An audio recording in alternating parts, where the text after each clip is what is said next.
आप तमाम पत्रकार बंधुओं को राजनगर की ऐतिहासिक धरती पर अभिनंदन, स्वागत है, धन्यवाद है कि आप लोग राजनगर की धरती पर आके और जन स्वराज की साक्षात्कार लेने का एक काम किया। आप लोगों को बहुत बहुत धन्यवाद, बधाई। दरअसल प्रशांत किशोर जी को ये आशा ही नहीं, पूरा विश्वास है कि राजनगर का ये सुरक्षित सीट 37 वो जन स्वराज की जीतेगी। सही लोग, सही सोच और सामूहिक प्रयास का बहुत ही बड़ा सूचक राजनगर है।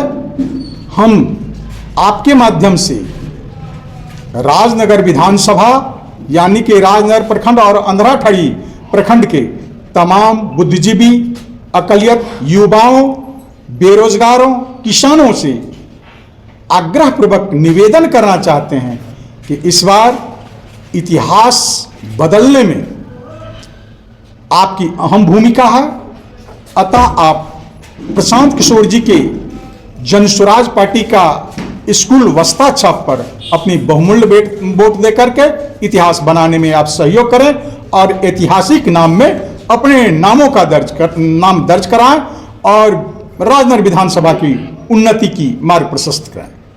कितने वर्षों का आपका राजनीति का अनुभव रहा? राजनीति तो पता नहीं, हम छोटा ही थे तो राजनीति शब्द का इस्तेमाल जानते नहीं थे कि राजनीति होता क्या है। और जब 77 में बिहार बदलाव, देश की बदलाव की आंधी चली थी तो हम उस समय छोटा थे, मगर लग रहा था कि नहीं ये क्या है, कैसे है, क्या होता है, बड़ी उत्सुकता थी और उसी समय हम लगे हुए थे। आज का प्रेस कॉन्फ्रेंस का विशेष मकसद क्या है जो आपने प्रेस कॉन्फ्रेंस करवाया? यह प्रेस कॉन्फ्रेंस राजनगर की इतिहास को बदलने का कॉन्फ्रेंस है।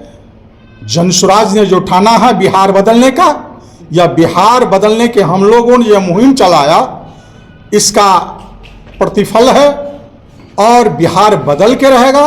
राजनगर उसमें अहम भूमिका निभाएगी, चूंकि राजनगर विधानसभा के तमाम लोग विगत 20 वर्षों से देख चुके हैं और वो अपने आप को उबाऊ महसूस कर रहे हैं। किन मुद्दों को आधार बनाकर लोगों के बीच जा रहे हैं आप? देखिए, हमारी पार्टी की जो एजेंडा है उसके अतिरिक्त हम चाहते हैं कि राजनगर की जो भौगोलिक परिदृश्य है वो काफी दूरी है, लंबा है। जिला मुख्यालय से लेकर विधानसभा क्षेत्र अंधराठाड़ी तक जाने में बहुत लंबी दूरी तय करनी पड़ती है।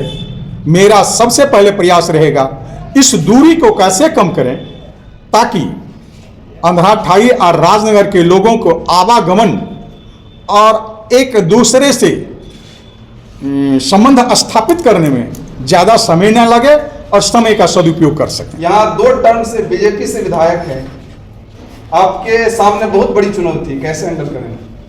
भाई कोई चुनौती नहीं है, हमने चुनौती स्वीकार किया है और आपको हम बता देना चाहते हैं कि राजनगर 2025 ही नहीं, बहुत पहले से इतिहास बदलना जानती है और इस बार जन स्वराज की बदलाव की मुहिम चल चुका है और बदलाव होके रहेगा, बदलाव निश्चित होके रहेगा। जीतने के बाद पहली प्राथमिकता क्या होगी आपकी?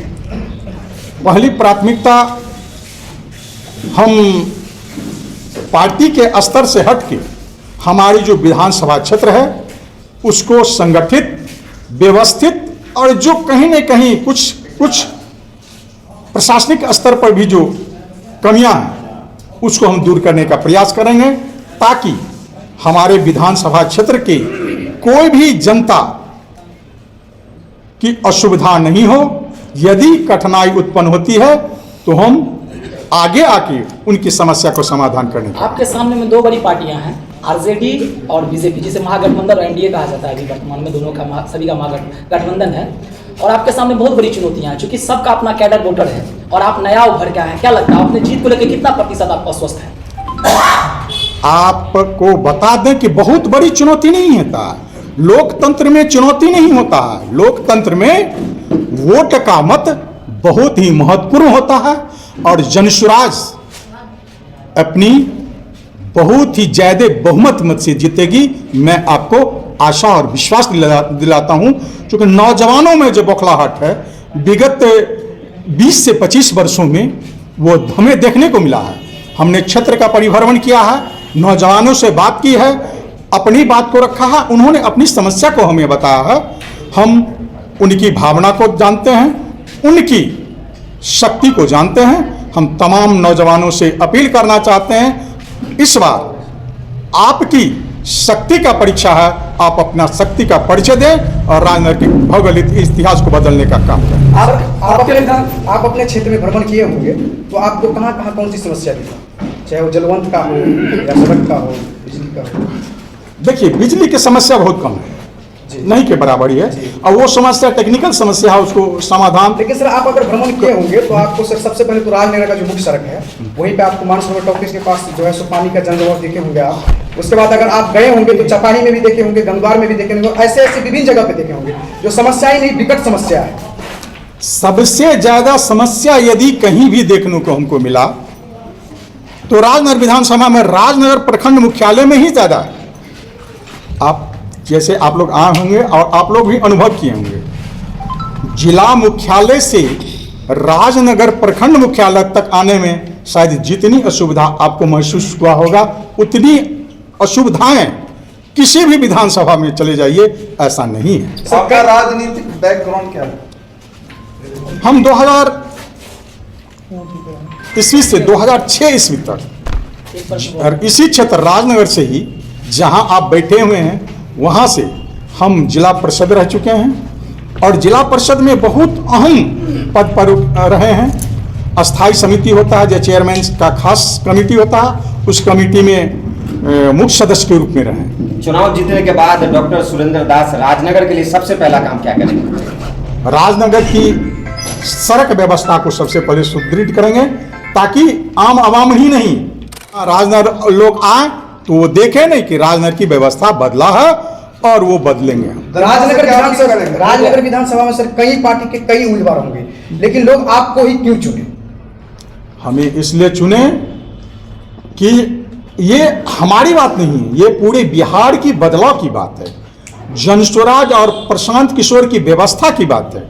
जो भी नौजवान, जो भी प्रबुद्ध व्यक्ति या जो भी सोशल मीडिया से जुड़े हुए हैं वो सारे लोग जानते हैं कि जनस्वराज बिहार बदलाव की ओर अग्रसर है और वो सारे लोग बढ़ चढ़ के यानी कि हमसे भी आगे बढ़ के जनस्वराज के साथ जुड़े हैं और निश्चित रूप से जनस्वराज को एक अमूल्य बहुमत मिलेगा।